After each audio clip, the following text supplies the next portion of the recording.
Adèle pose sa lettre d'acceptation sur la table de chêne familiale, celle où se sont toujours prises les décisions importantes de la maison. Ses mains tremblent légèrement, non pas de peur, mais d'une excitation qu'elle peine à contenir. Face à elle, ses parents échangent un regard qu'elle ne sait déchiffrer, un de ces silences lourds de sens qui précèdent les verdicts définitifs.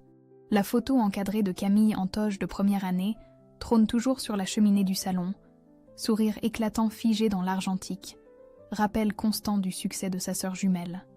1 an déjà qu'elle étudie le droit dans cette même université prestigieuse, financée intégralement par leurs parents sans la moindre hésitation. Son père pousse ses lunettes sur son nez, ce geste familier qu'Adèle connaît depuis l'enfance et qui annonce toujours quelque chose d'important. Il se racle la gorge, évite son regard et fixe un point invisible au-dessus de son épaule gauche.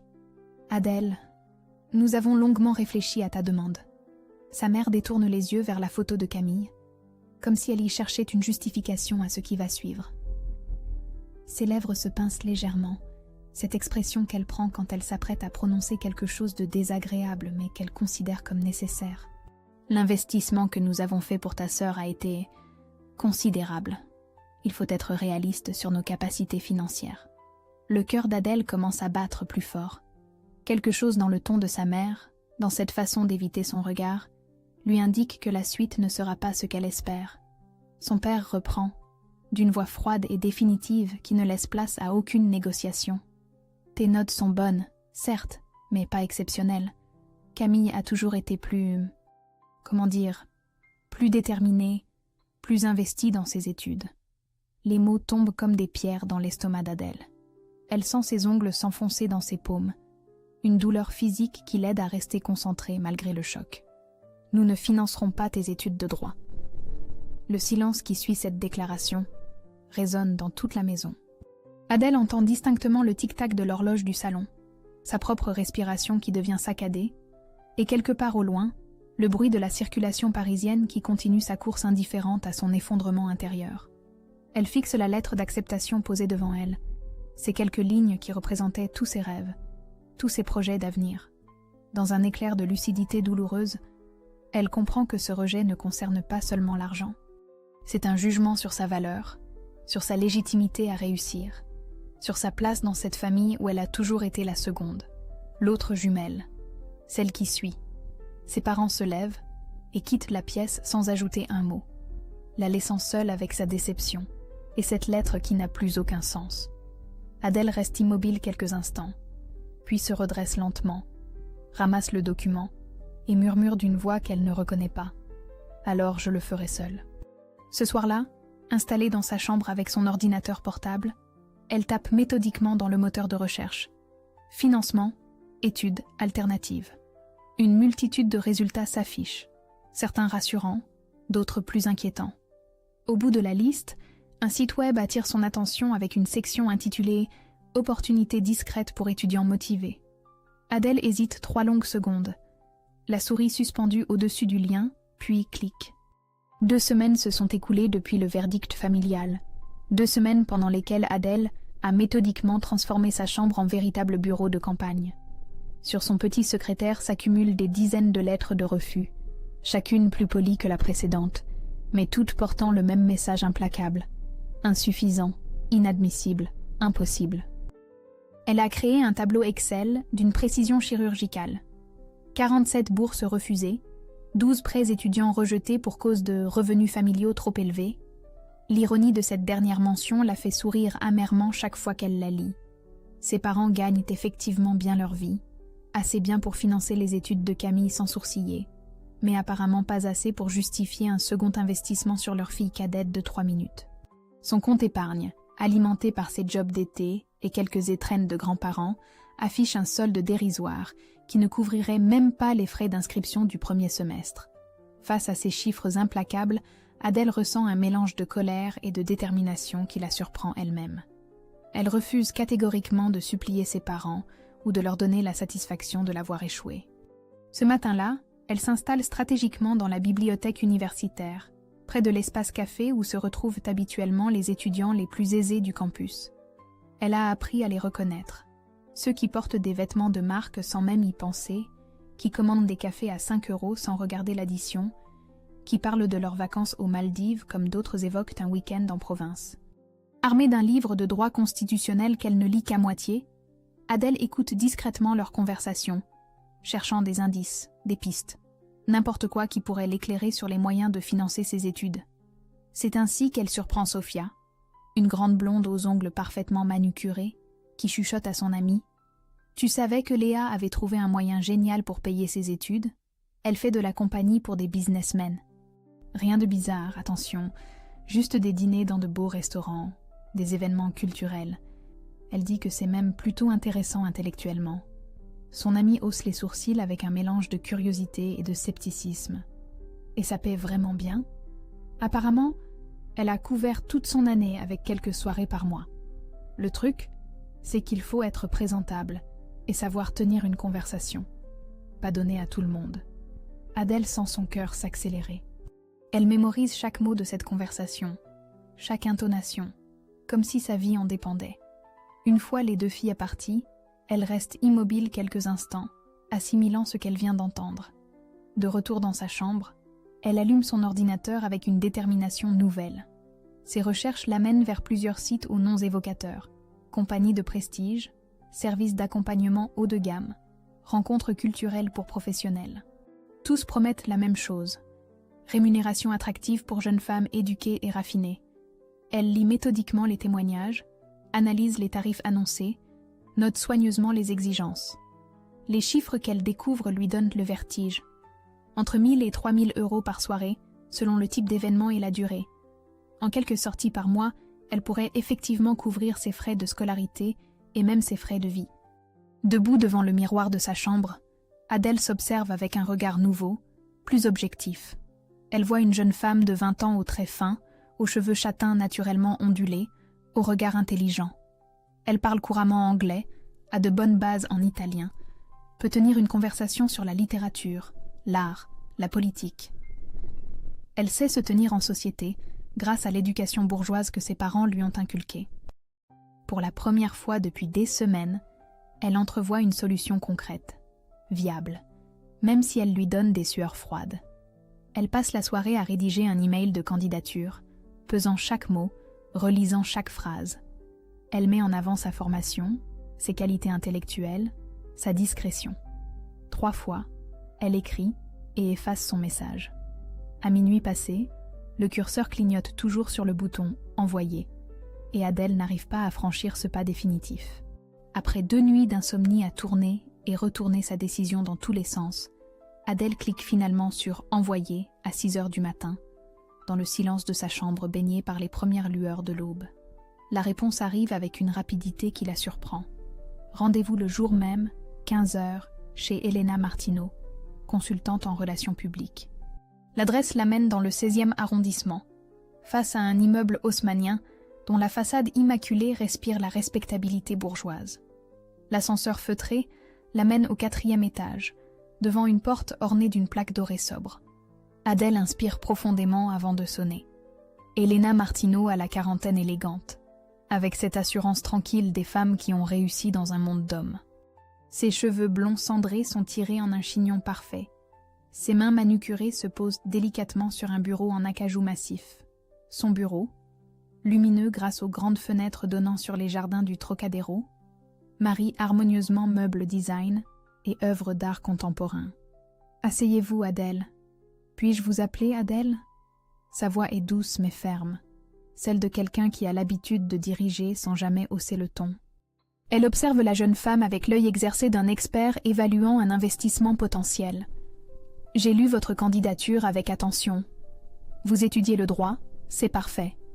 Mes clientes offrent de la compagnie raffinée à des hommes d'affaires qui apprécient l'intelligence autant que la beauté. » Adèle sent ses mains devenir moites. « Que voulez-vous dire exactement par compagnie? Dîner dans les meilleurs restaurants de Paris, gala de charité, première d'opéra, voyage d'affaires parfois. Ces hommes recherchent une présence féminine cultivée pour les accompagner dans leurs obligations sociales. Rien d'intime, bien entendu. Mes clients payent pour votre conversation, votre éducation, votre classe naturelle. » Elena ouvre un tiroir et en sort un contrat élégamment relié. La rémunération est de 2 000 euros par soirée. 3 000 pour les événements de plusieurs jours. Les yeux d'Adèle s'écarquillent malgré elle. Ces chiffres dépassent tout ce qu'elle avait imaginé. En quelques soirées par mois, elle pourrait non seulement financer ses études, mais aussi son logement et ses frais de vie. Vos études de droit seront un atout considérable, poursuit Elena. Ces hommes aiment débattre avec quelqu'un à leur niveau intellectuel. Ils sont souvent fatigués des conversations superficielles. Elena pose une carte de visite sur le bureau, entre elles. Marcus Delacroix, banquier d'affaires, 45 ans, veuf depuis 3 ans. Passionné de littérature, particulièrement Proust et Camus. Il cherche une compagne pour un dîner jeudi prochain chez Lasserre. Ce serait votre premier client, si vous acceptez. Adèle fixe la carte, ses pensées se bousculant. Elle pense au tableau Excel de refus dans son ordinateur, à la photo de Camille sur la cheminée familiale, aux mots glacials de son père qui résonnent encore dans sa tête. Et si je pose des limites claires, si je refuse certaines choses?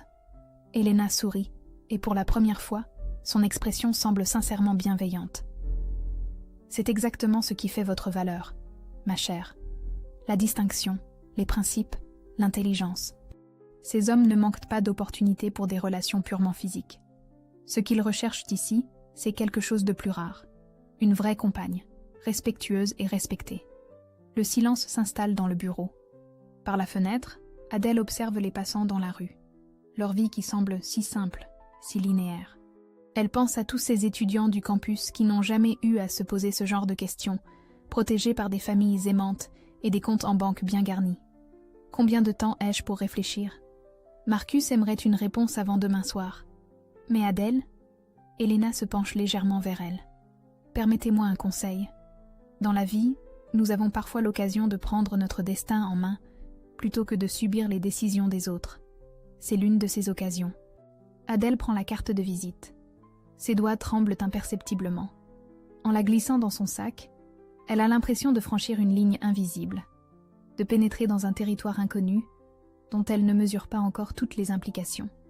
3 mois se sont écoulés depuis cette première soirée chez Lasserre avec Marcus Delacroix. 3 mois pendant lesquels Adèle a découvert un monde qu'elle ne soupçonnait pas.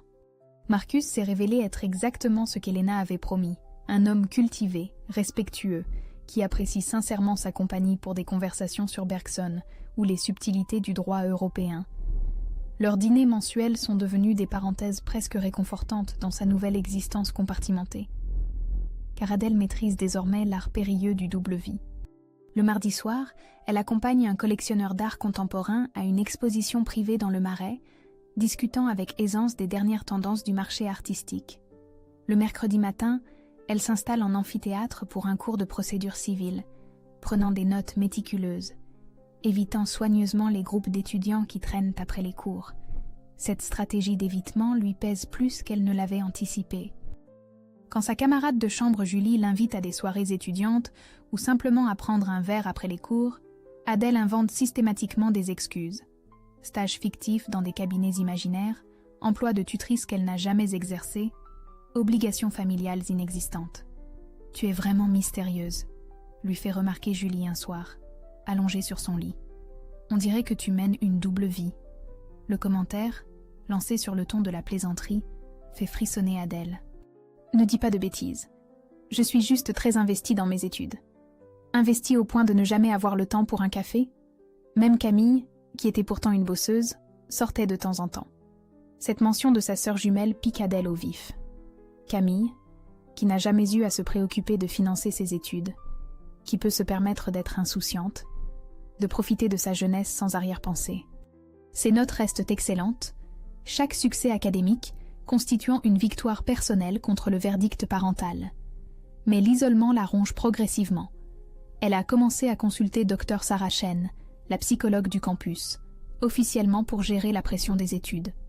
Leurs séances hebdomadaires sont devenues l'un des rares moments où elle peut être authentique, même si elle ne révèle qu'une partie de sa vérité. « Vous semblez porter un poids invisible, Adèle, » lui dit Dr Chen, lors de leur 4e rendez-vous. « Cette fatigue que je lis dans vos yeux ne vient pas seulement des livres de droit. C'est compliqué. J'ai l'impression de vivre dans un équilibre précaire, comme si tout pouvait s'effondrer à tout moment. Cette sensation d'instabilité, d'où vient-elle selon vous ?» Adèle hésite longuement avant de répondre, de devoir constamment justifier ma place, prouver que je mérite d'être ici. Comme si j'étais une imposteur. Dr. Chen hoche la tête avec bienveillance. Le syndrome de l'imposteur est fréquent chez les étudiants brillants issus de milieux où ils ont dû se battre pour leurs opportunités. Mais dites-moi, cette lutte constante, ne serait-elle pas en train de vous faire perdre de vue qui vous êtes vraiment? Cette question résonne douloureusement dans l'esprit d'Adèle. Qui est-elle vraiment? L'étudiante studieuse qui récite parfaitement les articles du Code civil? La compagne raffinée qui sait manier l'ironie lors d'un dîner mondain?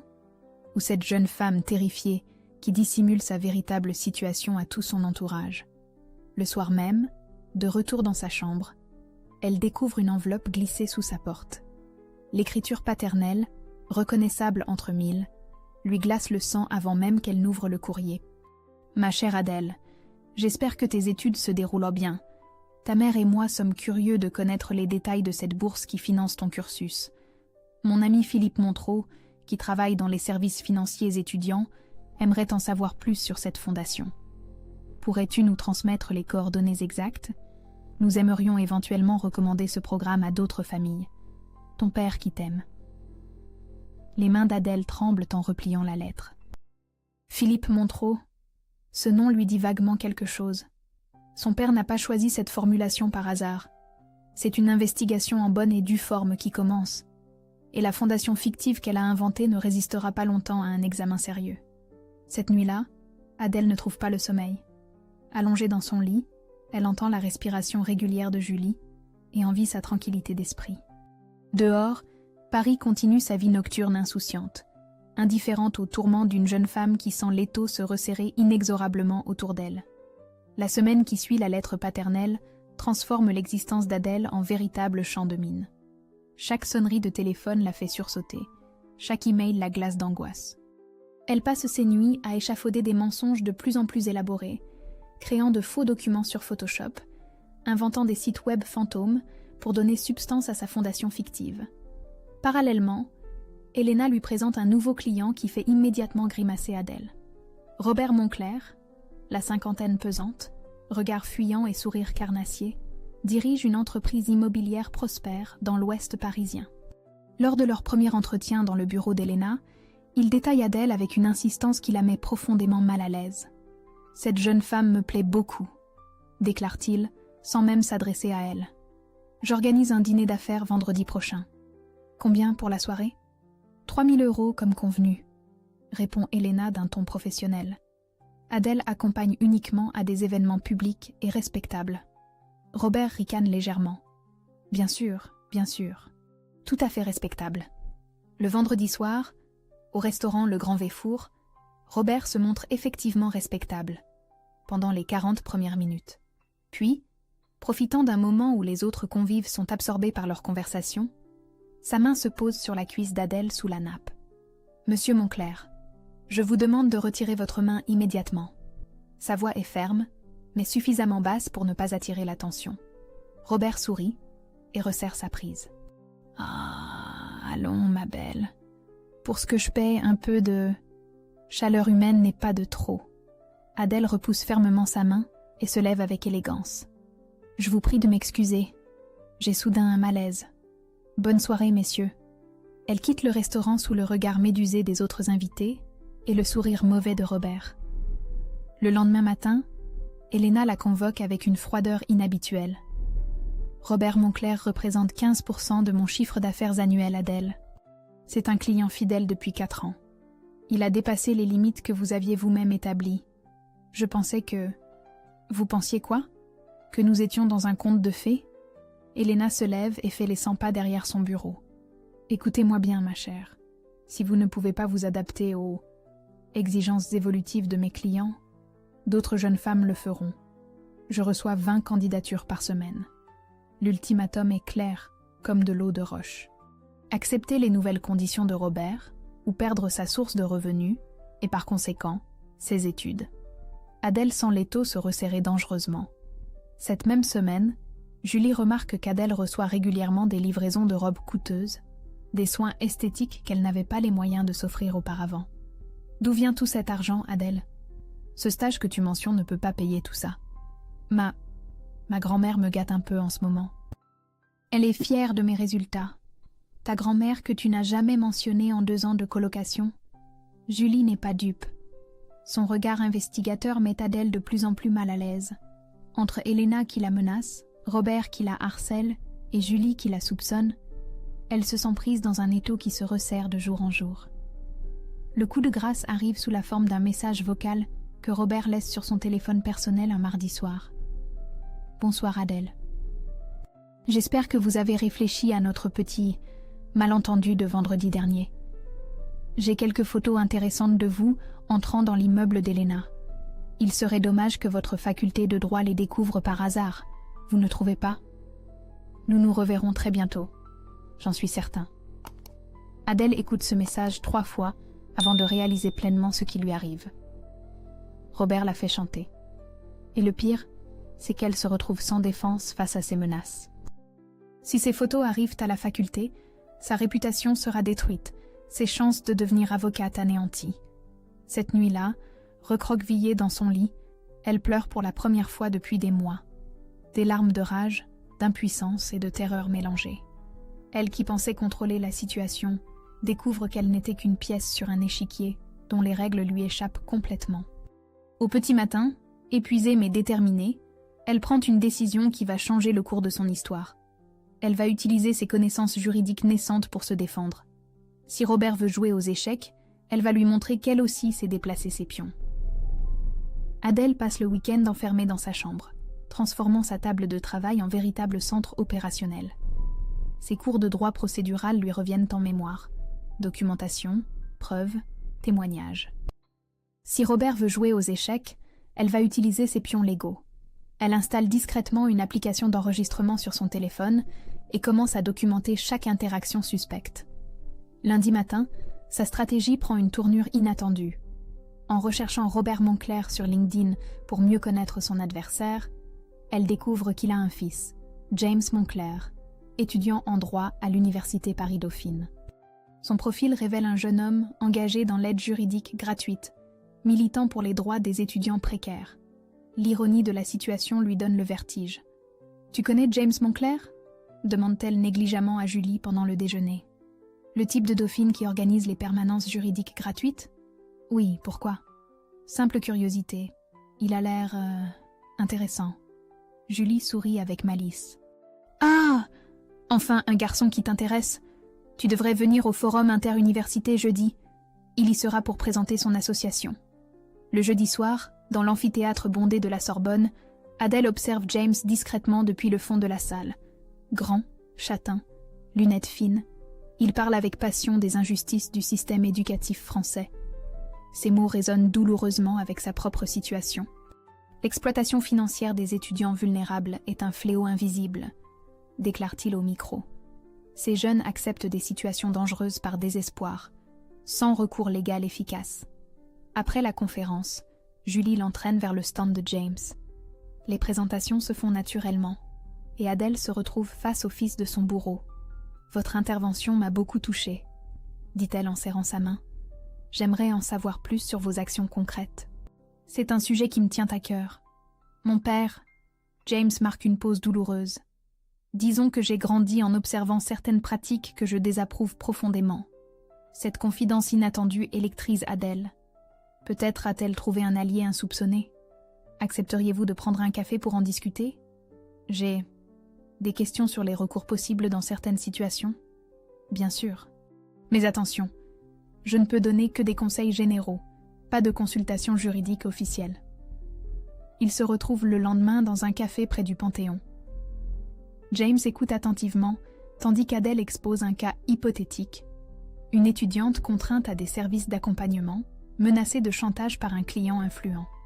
C'est malheureusement plus courant qu'on ne le pense, soupire James. Le problème, c'est que ces filles ont peur de porter plainte. Elles craignent les représailles et l'exposition publique. Et si cette personne avait des preuves ? Des enregistrements ? Là, ça change tout. Avec des preuves solides, on peut attaquer pour harcèlement, chantage, voire proxénétisme selon les circonstances. L'ironie de recevoir des conseils juridiques du fils de Robert pour lutter contre son père n'échappe pas à Adèle. mais quelque chose dans le regard sincère de James, dans sa passion pour la justice, la rassure. Leur collaboration s'intensifie au fil des jours. James lui fournit des modèles de plaintes, des contacts dans les associations d'aide aux victimes, des stratégies légales.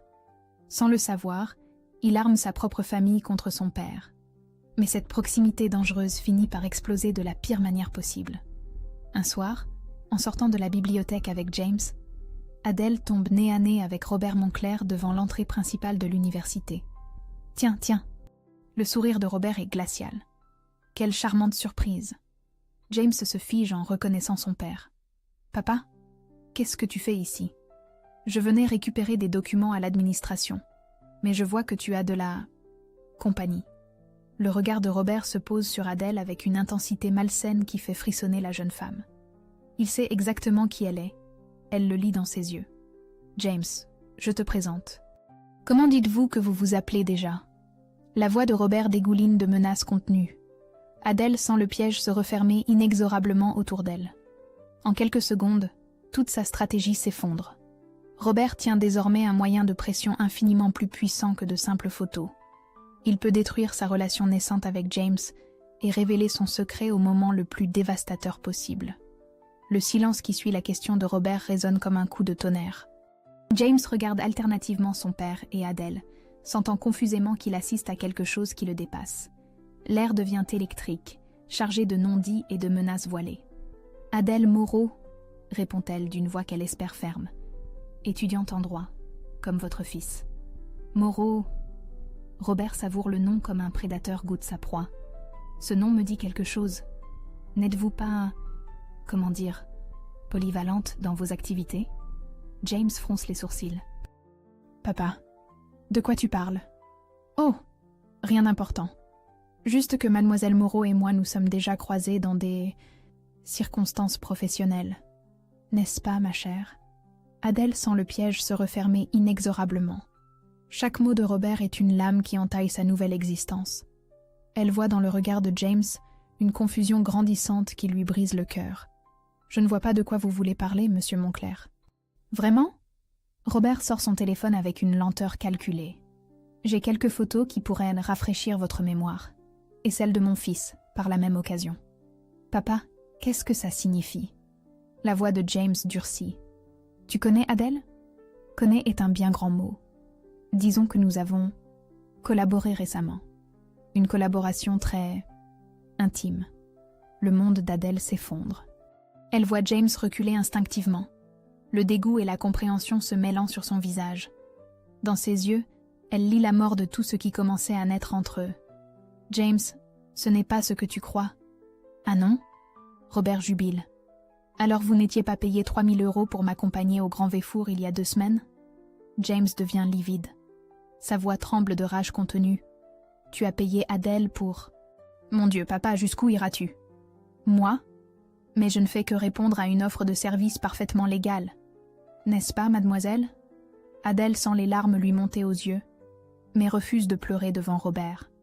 Elle se tourne vers James, cherchant désespérément les mots justes. « James, laisse-moi t'expliquer. Ma situation... Mes parents ont refusé de financer mes études. J'étais désespérée. Je ne savais plus quoi faire. « Tu te prostituais avec mon père !» explose James. « Non, je ne... Ce n'était que de l'accompagnement social, jamais rien d'intime. »« Allons, allons !» intervient Robert avec un sourire carnassier. « Ne soyons pas si catégoriques.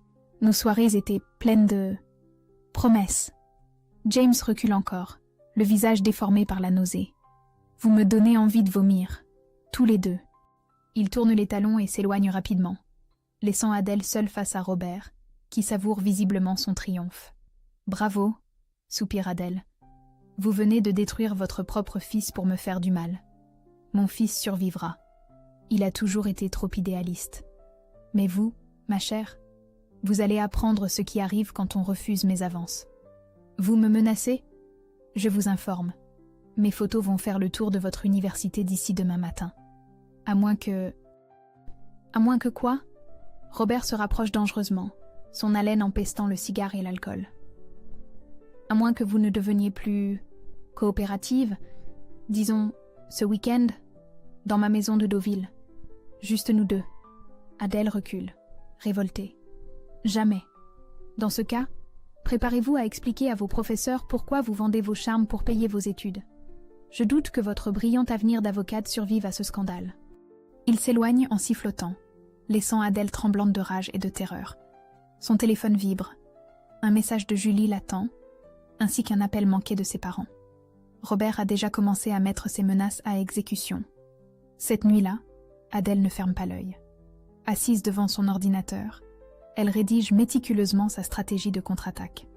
Robert Moncler croit avoir gagné, mais il sous-estime gravement sa détermination.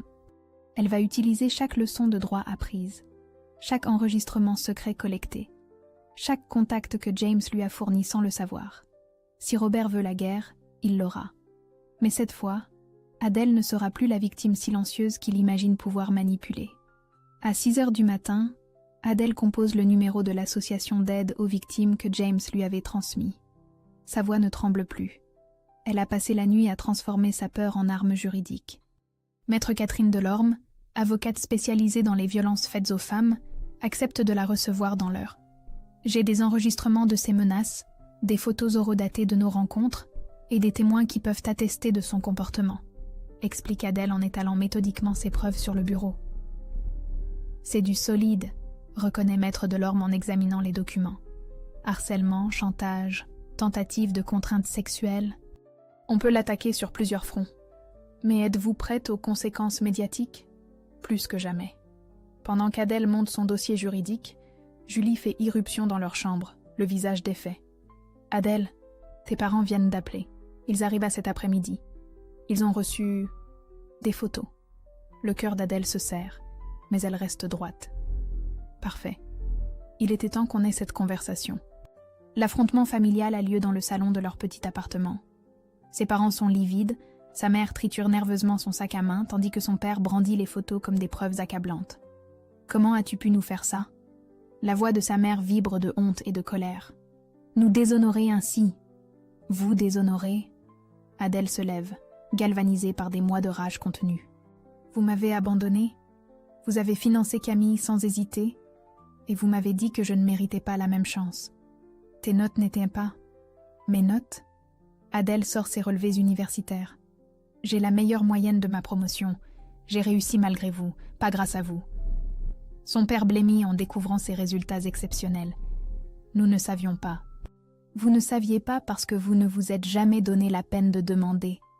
Tout ce qui comptait, c'était votre précieuse Camille. » Pour la première fois, ses parents semblent réaliser l'ampleur de leur erreur. Sa mère fond en larmes, son père reste figé, les photos toujours à la main. L'homme sur ces photos, Robert Moncler, me fait chanter depuis des semaines, poursuit Adèle d'une voix ferme. Mais contrairement à ce que vous croyez, je ne me suis jamais prostituée. J'ai accompagné des hommes d'affaires à des événements sociaux, rien de plus. Et maintenant, je vais le poursuivre en justice. Tu vas porter plainte ? Son père semble abasourdi. Pas seulement. Je vais témoigner publiquement pour aider d'autres jeunes femmes dans ma situation. Le lendemain, l'article de Julie paraît dans le journal étudiant. Témoignage. Comment l'exploitation financière pousse les étudiantes vers des situations dangereuses. L'impact est immédiat. Des dizaines de témoignages affluent, révélant l'ampleur du phénomène. Elena tente de la dissuader par téléphone. « Vous allez détruire mon entreprise. Pensez aux autres filles qui ont besoin de ces revenus. C'est exactement à elles que je pense. Elles méritent mieux que vos mensonges et vos faux semblants. » La plainte d'Adèle contre Robert déclenche une enquête qui révèle ses antécédents. 3 autres jeunes femmes acceptent finalement de témoigner contre lui. L'affaire fait les gros titres des journaux locaux. James réapparaît une semaine plus tard, frappant timidement à sa porte. Il a maigri. Ses traits sont tirés par une semaine d'insomnie. J'ai lu l'article de Julie. J'ai parlé avec mon père. Enfin, j'ai essayé. Sa voix se brise. Adèle, je suis désolée. Pour tout. Pour ne pas t'avoir laissé t'expliquer. Pour les accusations horribles. James, non, laisse-moi finir. Tu es la personne la plus courageuse que je connaisse. Ce que tu fais maintenant, témoigner publiquement, c'est héroïque. Adèle sent les larmes lui monter aux yeux. Notre relation ne pourra jamais, après ce qui s'est passé avec ton père. Je sais, mais je voulais que tu saches que tu as tout mon respect et mon soutien si tu l'acceptes. Il dépose une enveloppe sur sa table. Ma démission de l'entreprise familiale et une lettre de recommandation pour le cabinet d'avocats Dubois & Associés. Ils cherchent une stagiaire spécialisée en droit des victimes. Après son départ, Adèle contemple l'enveloppe. Son téléphone vibre. Un message de Camille, sa sœur jumelle. « J'ai tout lu. Je suis fière de toi. Et j'ai honte de moi. Peut-on se voir ?» Pour la première fois depuis des mois, Adèle sourit vraiment. Le combat n'est pas terminé, mais elle n'est plus seule. Et surtout, elle a retrouvé quelque chose qu'elle avait perdu en cours de route, sa propre estime. 18 mois plus tard, Adèle ajuste sa toge de diplômée devant le miroir de sa nouvelle chambre. L'appartement qu'elle partage maintenant avec 3 autres étudiantes bénéficiaires de la fondation qu'elle a contribué à créer résonne des préparatifs de la cérémonie. Par la fenêtre, Paris scintille sous un soleil de juin qui semble bénir cette journée tant attendue. Sa transformation dépasse tout ce qu'elle aurait pu imaginer. Majeure de sa promotion avec mention très bien, elle a décroché un poste dans le prestigieux cabinet Dubois & Associés, spécialisé en droit des victimes. Mais au-delà des distinctions académiques, c'est son combat qui a changé la donne. La loi Moreau sur la protection des étudiants vulnérables a été adoptée par l'Assemblée nationale le mois dernier. Tu es prête ? Julie passe la tête par l'entrebâillement de la porte, rayonnante dans sa robe de cérémonie de journaliste fraîchement diplômée. Presque. Adèle glisse dans sa poche la lettre qui est arrivée ce matin, celle qu'elle attend depuis des semaines. Dans l'amphithéâtre de la Sorbonne, l'atmosphère est électrique. Adèle scrute les visages dans l'assistance, et son cœur se serre d'émotion. Ses parents sont au premier rang, vieillis mais apaisés après 18 mois de thérapie familiale intensive. Sa mère lui adresse un sourire tremblant de fierté, mélangé de culpabilité assumée. À côté d'eux, Camille applaudit avec une ferveur qui surprend encore Adèle. Sa sœur jumelle a radicalement changé de trajectoire après leur réconciliation, abandonnant le droit des affaires pour se spécialiser dans l'aide juridique gratuite. « Je veux réparer ce que j'ai pris pour acquis », lui avait-elle confié lors de leur premier vrai dialogue en 20 ans. Dans la rangée suivante, James observe la cérémonie avec un respect mêlé de mélancolie. Leur relation romantique n'a jamais pu renaître. Certaines blessures laissent des cicatrices indélébiles. Mais ils ont construit une amitié professionnelle solide. James dirige maintenant la fondation d'aide aux étudiants qu'ils ont créée ensemble, financée en partie par l'argent qu'il a hérité après la condamnation de son père, car Robert Moncler a payé 2 ans de prison ferme pour harcèlement, chantage et proxénétisme. Elena a écopé de 18 mois avec sursis et l'interdiction d'exercer. Mais surtout, leur procès médiatique a libéré la parole. 43 jeunes femmes ont témoigné, révélant l'ampleur d'un système d'exploitation que la société préférait ignorer. Quand le doyen appelle son nom, Adèle se lève sous les applaudissements nourris. En traversant l'estrade pour recevoir son diplôme, elle aperçoit Dr Sarah Chen dans l'assistance, cette thérapeute qui l'a aidée à transformer sa honte en force. Leurs regards se croisent et la psychologue lui adresse un hochement de tête complice. « Mademoiselle Moreau, » déclare le doyen en lui remettant son parchemin, « votre parcours exemplaire illustre parfaitement que l'excellence académique et l'engagement citoyen peuvent se conjuguer harmonieusement.